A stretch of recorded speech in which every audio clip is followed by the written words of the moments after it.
भगवान, मैं देख रहा हूँ आजकल बहुत बड़े स्तर पर बहुत अच्छे पढ़े लिखे लोग दूध का विरोध करना शुरू कर दिए हैं। दूध का विरोध करते वक्त वो कभी भी ये नहीं बोलते कि कौन सा दूध नहीं पीना चाहिए। उन्होंने पूरा दूध का ही विरोध करना शुरू कर दिया है।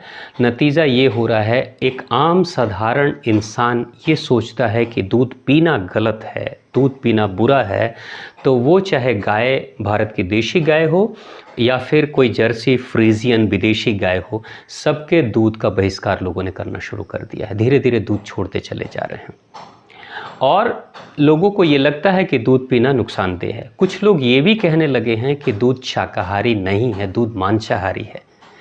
क्यों मांसाहारी है?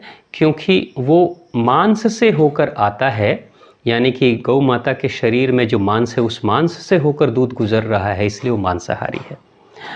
सवाल एक है आपसे कि इस दुनिया का कोई भी बच्चा क्या शाकाहारी है?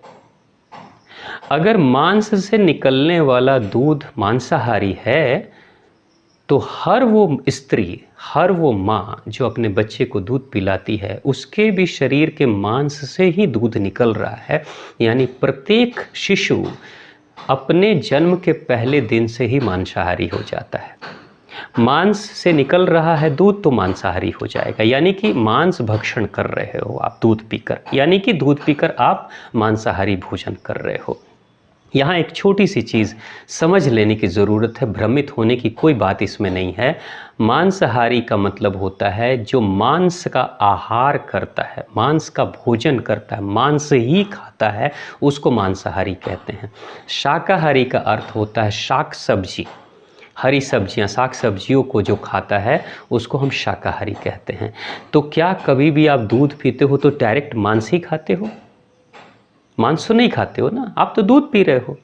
और अगर उस दृष्टि से देखोगे तो इस दुनिया का कोई बच्चा है ही नहीं, चाहे वो जानवर का बच्चा हो चाहे इंसान का बच्चा, कोई शाकाहारी हो ही नहीं सकता। यानी कि जो जैन धर्म के सारे लोग हैं वो मांसाहारी हैं, जो शुद्ध शाकाहारी लोग हैं वो भी मांसाहारी हैं, क्योंकि कभी ना कभी उन्होंने अपनी माँ का दूध पिया है और उन्होंने भी अपनी माँ के शरीर के मांस से ही निकले हुए दूध को पिया है, यानी वो मांसाहारी है। तो ये इस तरह की परिभाषाएं बिल्कुल गलत है कि मांसाहारी है। अब देखिए, बड़ी विचित्र विडंबना है। अब ऐसे लोग जो दूध को मांसाहारी कहते हैं, वो अंडे को शाकाहारी कहना शुरू कर देते हैं कि अंडा शाकाहारी है क्योंकि उसमें कोई जीव नहीं है। अगर उसमें जीव नहीं है तो वो जो अंडा खा रहे हो वो क्या है? क्या वो दूध है? क्या वो शाकाहारी है? क्या वो फल है? नहीं, वो तो मांस ही तो है। जब वो मांस है, मांस को आप खा रहे हो और तब आप कहते हो कि नहीं, अंडा शाकाहारी है, इसलिए अंडे को हम खा सकते हैं, लेकिन दूध मांसाहारी है तो दूध को हम नहीं पी सकते हैं। बड़े विचित्र स्थिति है। अब देखो क्या हो रहा है, ये सब क्या है? ये बेसिकली दूध का विरोध नहीं है। आपके प्रति बहुत शुभचिंतक लोग नहीं हैं जो कहते हैं कि मत पियो दूध क्योंकि इससे आप बीमार हो जाओगे।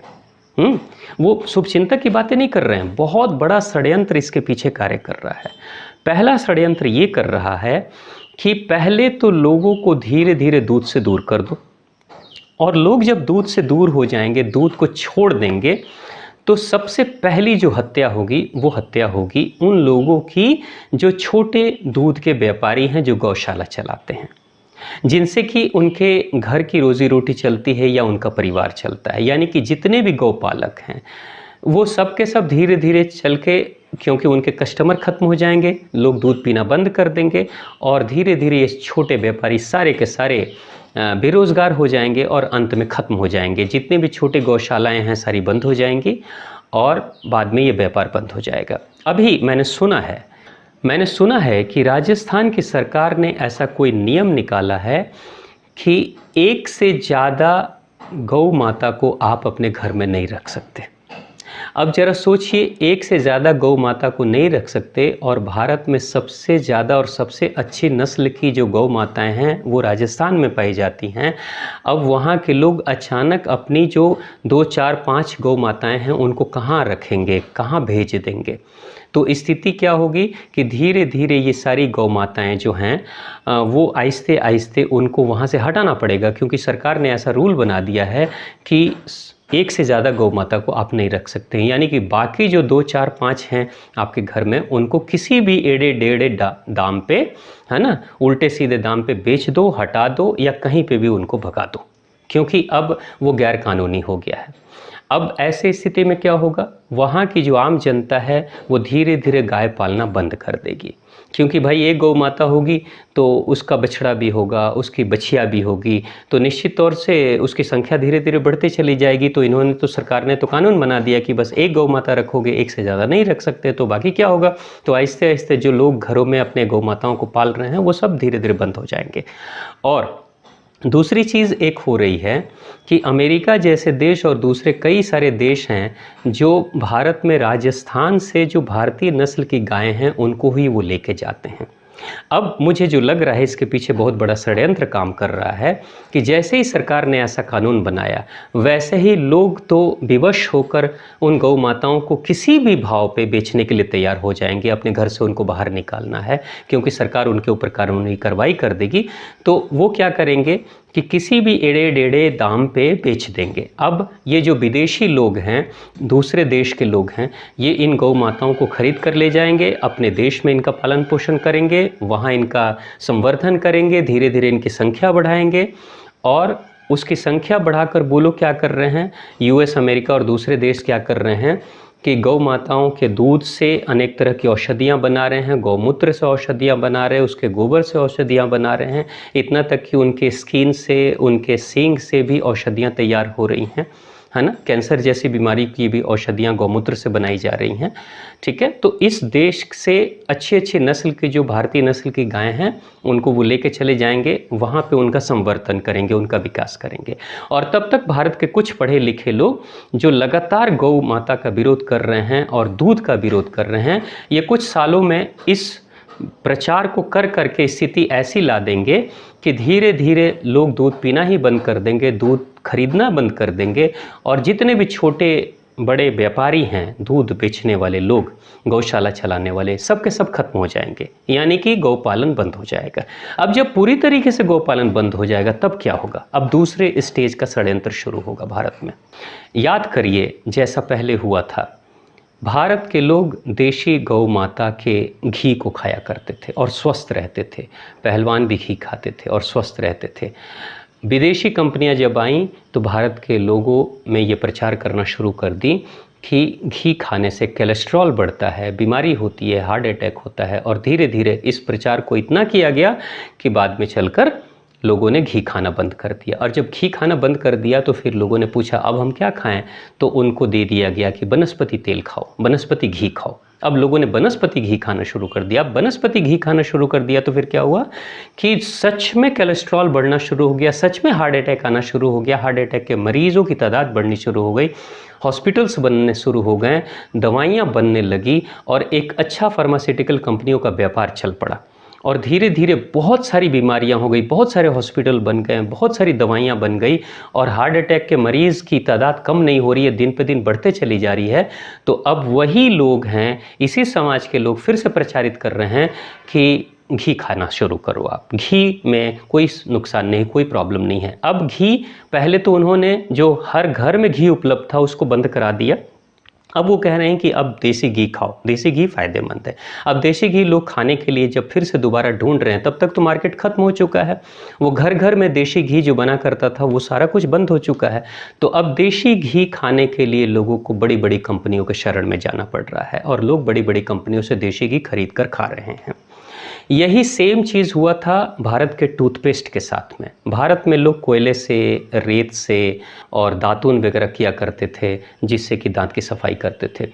तो कंपनियां जब आईं, उन्होंने प्रचार करना शुरू कर दिया कि इससे दांत खराब हो जाते हैं, नीम के दातून करने से दांत खराब होगा, तो कुछ और करने से दांत खराब होगा, यानी प्राकृतिक जितने भी तरीके थे सारे तरीकों को उन्होंने बुरा कहना शुरू कर दिया और उसका दुष्प्रचार किया। नतीजा ये हुआ कि धीरे धीरे लोग छोड़ते चले गए। अब जब छोड़ दिया लोगों ने, उसके बाद से टूथपेस्ट इस्तेमाल करना शुरू कर दिया। अब जब दांतों की स्थिति खराब हो रही है तो फिर से वही कंपनी आप कहती है कि हमारे टूथपेस्ट में नीम है, तो हमारे टूथपेस्ट में नमक है, तो हमारे टूथपेस्ट में कोयला है। यानी कि यहाँ क्या किया गया कि पहले जो घर घर में चीज़ें उपलब्ध थी, पहले उसको बंद करा दो, और जब वो चीज़ें बंद हो जाएंगी कुछ सालों के बाद से, तो फिर हमारी मोनोपोली हो जाएगी, एक छत्र हमारा राज हो जाएगा। तो कुछ गिनी चुनी कंपनियां ही फिर उस बड़े से आबादी को अपने माल सप्लाई करना शुरू कर देगी, और अपना माल जब सप्लाई करना शुरू करेगी तो पूरी की आबादी, जो पूरी बड़ी आबादी है, उसके पास पुराना विकल्प तो खत्म हो चुका है, नष्ट हो गया है, तो अब नए विकल्प के लिए विवश हो जाएगी, और जिस भी रेट पे जो कुछ भी मिलावट करके वो दे, सब कुछ लेने के लिए विवश हो जाएगी। तो यही हो रहा है। तो मैं जो बात कह रहा हूँ उसको आप ध्यान से समझ लेना, आने वाले कुछ वर्षों के बाद आपको यही दिखाई देगा। आज के समाज में जो लोग दूध का विरोध कर रहे हैं वो क्या कर रहे हैं, उसी पुराने षड्यंत्र का हिस्सा हैं, उसमें वो शामिल हैं। पहले तो दूध का विरोध कर करके धीरे धीरे लोगों को दूध पीने से मना कर देंगे, और अंत में जब दूध बिल्कुल लोग छोड़ देंगे और धीरे धीरे उनकी तबीयत कमज़ोर होने लगेगी, और जब कमज़ोरी के कारण से जब इंसान को फिर दूध की ज़रूरत पड़ेगी, जब वो बीमार होने लगेंगे, शक्ति की ज़रूरत पड़ेगी। जैसे महात्मा गांधी के बारे में कहते हैं कि उन्होंने गौ माता का दूध पीना बंद कर दिया, लेकिन कमज़ोरी बढ़ने लगी, तो दूध के लिए जब डॉक्टर ने सलाह किया तो फिर बकरी का दूध पीना उन्होंने शुरू किया। यानी कि दूध उपलब्ध है तभी तो पी रहे हैं, चाहे वो गौ माता का दूध पिएँ चाहे बकरी का दूध पिएँ, यानी दूध की उपलब्धता थी तभी तो दोबारा से शक्ति अर्जित करने के लिए उन्होंने दूध पीना शुरू कर दिया। तो मार्केट में धीरे धीरे दूध का विरोध करते करते जब धीरे धीरे सारे व्यापारी खत्म हो जाएंगे, बंद हो जाएंगे, और फिर से दोबारा बोला जाएगा उनको कि नहीं आप दूध पियो, तो दूध पीने के लिए उस समय तब तक तो मार्केट के सारी गौ माताएँ खत्म हो जाएंगी और दूध खत्म हो जाएगा, तो फिर दूध कहाँ से आएगा। तब हमारे ग्राहकों के सामने एक विकल्प दिया जाएगा, अब दूध पियो। अब कौन सा दूध पियो, तो कंपनियां देंगी अब सोया मिल्क पियो, यानी कि वो सोयाबीन है लेकिन सोया मिल्क पियो।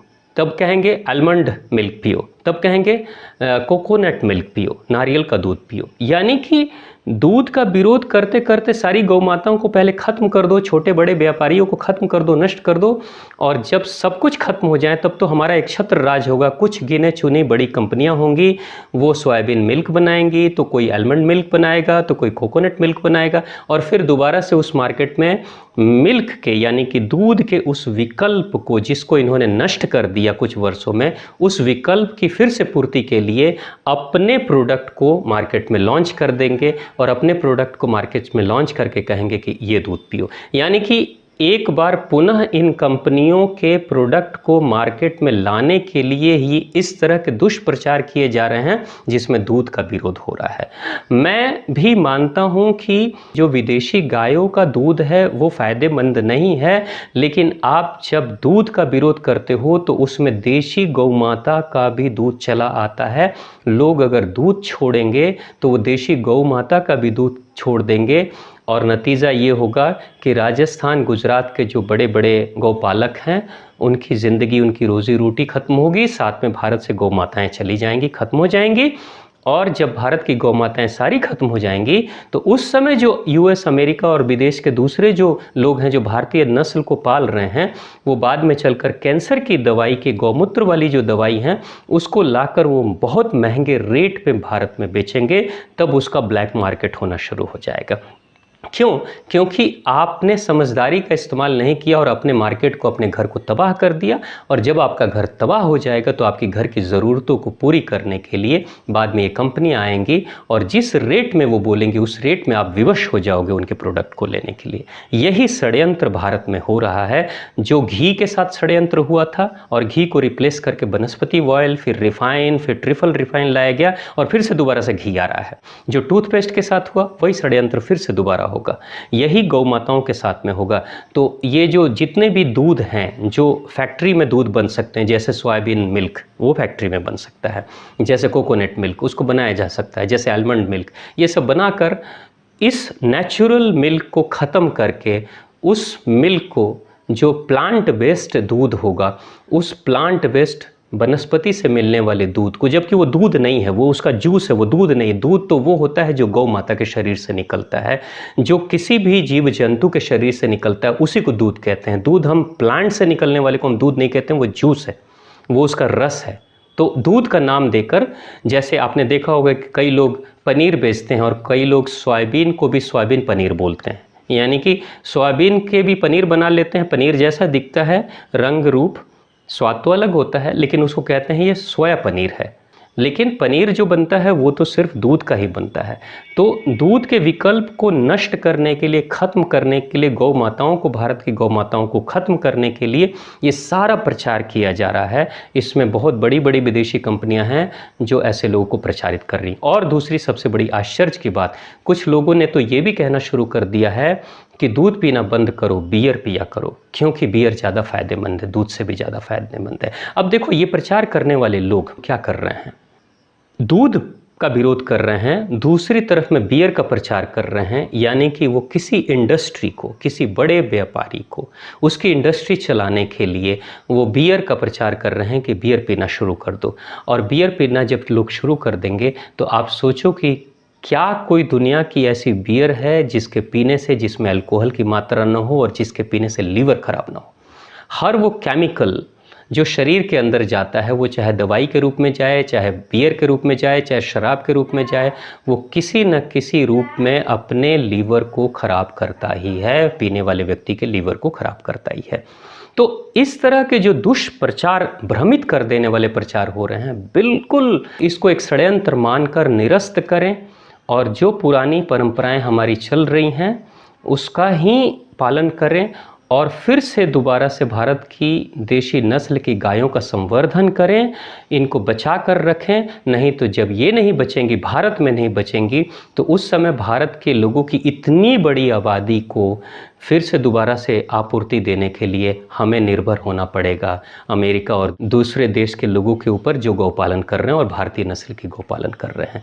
आप सोचिए, भारत में लोग विरोध कर रहे हैं गौ माता का, लेकिन वहीं पे जो विदेशी हैं वो भारत नस्ल की गायों को ले जा रहे हैं और वहाँ उनका विकास कर रहे हैं, वहाँ उनकी आबादी बढ़ा रहे हैं। क्यों?